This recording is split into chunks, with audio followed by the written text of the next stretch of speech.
Transmission में शहादत अवान साहब आपको भी खुश आमदीद कहते हैं। अरशद वोहरा साहब सर गुफ्तगू कर रहे थे, सर मैं चाहूँगा आप बात मुकम्मल कीजिएगा और साथ ही साथ मेरा सवाल भी है कि अच्छा वोहरा साहब से हम दोबारा से रब्ता करते हैं। शहादत अवान साहब, पाकिस्तान पीपल्स पार्टी 2018 के इलेक्शन में इस हल्के में काफ़ी कम वोट हासिल किए हैं, अब की बार क्या सूरत हाल है? आपकी हुकूमत भी है, तो क्या ऐसी उम्मीद है कि आज NA 249 में पाकिस्तान पीपल्स पार्टी क्या रिजल्ट दे सकती है? देखिए, इस वक्त जो सूरत हाल है, आपने बजा तौर पे कहा कि 2018 के जो इलेक्शन थे, लेकिन इस वक्त आप ये देख लें कि उस वक्त की जो पोजीशन थी और आज की जो पोजीशन है, 2018 में जो अवाम हैं उन्हें PTI की जो तब्दीली के जो वादे वही थे, तब्दीली के जो गाने थे, जो करोड़ों मतलब यहाँ पे इस किस्म की नौकरियाँ देने का, डैम बनाने का जो वादे थे, कश्मीर काज पे काम करने के जो मसले थे, लोगों ने ये उस वक्त और आज की पोजीशन में बहुत फ़र्क आ गया है। अवाम ने ये देख लिया है कि मौजूदा हुकूमत जो है उसने कश्मीर काज पर वो रद्द अमल नहीं दिखाया जो कि हम पाकिस्तानी लोग एक्सपेक्ट करते थे। उसके अलावा जनरली इस वक्त जो मौजूदा अवाम है, वोटर जो हैं उनका इशू है महंगाई। इस वक्त सूरत हाल आप देख लें कि जनरली अद्वियात के मामलात को अगर देखें तो अद्वियात की कीमतें इतनी तेज़ी से ऊपर गईं, तो लोगों ने जब हंगामा शुरू किया तो वज़ीर सेहत को तब्दील कर दिया गया और ये वादा वहीद ये हुआ था कि जो मेडिसिन की प्राइसेस हैं वो नीचे आ जाएंगी, लेकिन लोगों ने देखा कि वो प्राइसेस नीचे नहीं आई। उसके बाद ये कोविड का जो सिलसिला हमारे साथ चला है, अब पब्लिक ने, वोटर्स ने ये देख लिया है कि हुकूमत जो है ना सिर्फ कोविड की बर वक्त वैक्सीन अरेंज करने में नाकाम रही है, बल्कि अच्छा ये सारे मामला तो हैं शहादत साहब, लेकिन जो इस हल्के की हम बात करें जिसमें आज इंतखाब हो रहा है, यहाँ के मसाइल बड़े पुराने हैं। यहाँ पीपल्स पार्टी ने भी हुकूमत की है, MKM ने भी की है, पाकिस्तान तहरीक इंसाफ भी कर चुकी, लेकिन ज़ाहिर 2018 में अगर आपने कम वोट लिए और अगर आज ज़्यादा वोट लेकर आप कामयाब हो जाते हैं तो मसाइल तो वही हैं, पुराने मसाइल हैं, उनको कैसे हल करेंगे? लेकिन ओवरऑल मैं आपको ये बताऊं, अगर पाकिस्तान पूरे का आप जायज़ा लें तो जिस आप तेज़ी से आबादी कराची की बढ़ती है, पाकिस्तान के किसी शहर में भी आबादी इतनी तेज़ी से नहीं बढ़ी है। इस हल्के को आप देख लें कि यहाँ की जो आबादियाँ हैं, आबदाबाद से ले लें, इस्लाम नगर देख लें, इंजाम कॉलोनी देख लें, जूनागढ़ देख लें, तो आबादी जितनी बढ़ेगी मसाइल इतने बढ़ेंगे। उसी लिहाज से पाकिस्तान पीपल्स पार्टी जो है इलाके में काम कर रही है और मैं ये समझता हूँ कि ये आज के इलेक्शन का रिजल्ट आपको बता देगा कि पाकिस्तान पीपल्स पार्टी ने काम कितना किया है। हेल्थ के इशू अगर मामलात में देख लें तो पाकिस्तान पीपल्स पार्टी में ये शहर आबादी बढ़ने के बावजूद हेल्थ के मामलात में हम चारों सूबों से बहुत आगे। सर हेल्थ के मामलात में भी हल्का बहुत पीछे है, एक ही अस्पताल है और वो भी गैर फाल है शहादत साहब। लेकिन मैं आपको ये कहूँ, वो एक ही जो अस्पताल है वो 100 अस्पतालों पे भारी है। आप कराची, बल्कि यहाँ पे आप ये देख लें कि कराची का वो जो एक ही अस्पताल है उसमें बाहर के सूबे के लोग जो हैं वो भी इलाज मुआवजा कराने के लिए यहाँ पे आते हैं और किसी आदमी को कभी इनकार नहीं हुआ, उसको भी अकोमोडेट किया जाता है। शहादत अवान साहब, अब देखना ये है कि 2018 के इलेक्शन में पहली टॉप 3 पोजीशन में भी आपकी जमात नहीं थी, यानी पहले पे PTI, दूसरे पे मुस्लिम नून और फिर तीसरे पे तहरीक लब्बैक। तो इन 3 पोजीशंस को क्रॉस करके पाकिस्तान पीपल्स पार्टी क्या आज कामयाबी कोई हासिल कर सकती है? हम इस पर मजीद भी बात करते हैं, लेकिन मैं शहादत अवान साहब आपकी तरफ जाने बात हूँ, नज़ीर लगारी साहब के से भी बात करते हैं, लेकिन उससे पहले नाज़रीन को बताएं कि NA 249 के ज़िमनी इलेक्शन नशिस्त PTI के फैसल वाउडा के इस्तीफे से खाली हुई। माजी में मौजूदा वज़ीर आज़म इमरान खान और शहबाज शरीफ भी इस हल्के से इलेक्शन लड़ चुके हैं। NA 249 से मुतालिक मजीद आज बात भी करते हैं। राव अफनान हमारे नुमाइंदे इस वक्त हमारे साथ मौजूद हैं। राव अफनान, आगाह कीजिएगा। जी बिल्कुल, हल्का NA 249 में इस वक्त पूरी तादाद जो है वो उस पोलिंग के अमल में शिरकत कर रही है और अपनी हक़ राय दही का इस्तेमाल कर रही है। 3,39,000 जो है वो वोटर। एक बुजुर्ग खातून हमारे साथ मौजूद हैं, किसको वोट डालेंगी?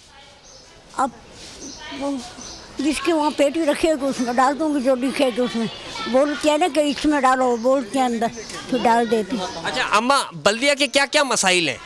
बल्दिया के गैस, बत्ती, पानी, सब मुसीबत है। बेचाता मंगाते, खारा पानी, मीठा पानी, खारे पानी से कपड़े धोते हैं। आप किसको वोट डालने आए? मुस्तफ़ा कमाल को। इस दफ़ा वो हो सकता है काम कर दे। जी बिल्कुल, बुजुर्ग खातून भी वोट कास्ट करने हैं, आप जज्बा देख सकते हैं, क्योंकि मसला ये है कि बल्दिया के मसाइल बेतहाशा हैं। बिजली, गैस, पानी का मसला है और तमाम शहरी चाहते हैं कि वो ज़्यादा से ज़्यादा हक़ राय दही इस्तेमाल करके बिल्कुल ऐसा ही है। और यहाँ के शहरी यही चाहते हैं कि जो भी यहाँ आए वो यहाँ के मसाइल हल करे। राउफ नान, बहुत शुक्रिया। शादत साहब, यही तो बात है ना, आपने खुद कहा इतनी बड़ी आबादी का हल्का है, 8 लाख की आबादी है, तकरीबन 3.5 लाख यहाँ वोटर रजिस्टर्ड है। अब यहाँ के लोग परेशान ये हैं कि आप किसको आजमाएं। तकरीबन सबको आजमा चुके हैं, आपको भी आजमा चुके हैं, एमकम को भी आजमा चुके हैं, नून भी यहाँ पर आ चुकी है, पीटीआई भी आ चुकी है। अब मुस्तफ़ा कमाल साहब का भी चेहरा उनके सामने है। पीपल्स पार्टी जिसकी सूबाई हुकूमत है वो ऐसा क्या करेगी कि इनके पुराने मसले हैं और सबसे बेसिक मसला पानी का है, वो कैसे हल करेंगे आप लोग? देखिए, मैं आपको गुजारिश में आपको ये करूं, आपका कहना बजाय जहाँ तक आपने कहा ना कि लास्ट टाइम पीटीआई को लोगों ने दिया, मैंने पहले कहा कि लोगों को ये उम्मीद थी, ये तवक्कुआत थी कि ये कुछ तब्दीली सरकार कुछ ना कुछ कर डालेगी। अब 2.5-3 सालों में लोगों ने देख लिया है कि सिवाय वादे वईद के अलावा कुछ नहीं बचा। यहाँ पे जो मौजूदा हुकूमत है पाकिस्तान पीपल्स पार्टी की, वही काम कर रही है, वही काम यहाँ पे करेगी। यहाँ पे इस इलाके में जैसा कि आप जानते हैं कि मुख्तलिफ आबादियाँ हैं, पश्तून लोग हैं, पंजाबी हैं, सिंधी हैं, बिलोच हैं, कश्मीर हैं। जहाँ तक ये रहा कि पीटीआई को इस दफ़ा फारिग है।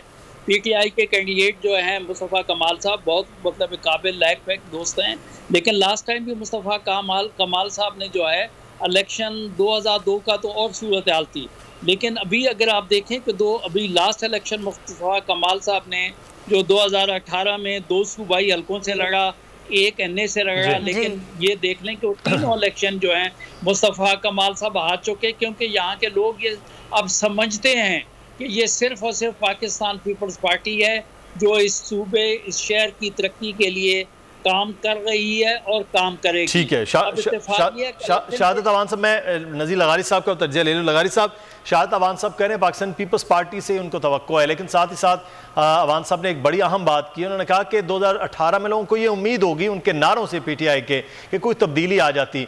सर, इसका मतलब है 2008 से लेकर 2018 तक लगारी साहब कोई काम पाकिस्तान पीपल्स पार्टी ने नहीं किया कि इस हल्के के अवाम को उम्मीद ही उनसे होती कि ये काम कर रहे हैं, वोट इन्हीं का होगा, पक्की सीट उन्हीं की है। तो यानी 2018 हो, 2008 का इलेक्शन हो, 2013 का इलेक्शन हो, इस हल्के के अवाम तो बेचारे ही रहे हैं, तो अगले आने वाले वक्त में भी शायद 2023 तक बेचारे ही रह पाएंगे। 13 साल दौरे हुकूमत पाकिस्तान पीपल्स पार्टी और हल्के के अवाम के लिए कुछ भी नहीं है। देखिए, 13 साल में एक हमारा नैरेटिव है कि पीपल्स पार्टी ने जो है कुछ भी नहीं किया, ये एक नैरेटिव है, इस्टेब्लिश हुआ है, लेकिन 13 साल में यहाँ पर बहुत कुछ हुआ भी है। मैं बहुत से इलाकों की तरफ देखता हूँ, जो मुख्तलिफ सेक्टर्स जो हैं उनकी तरफ देखता हूँ।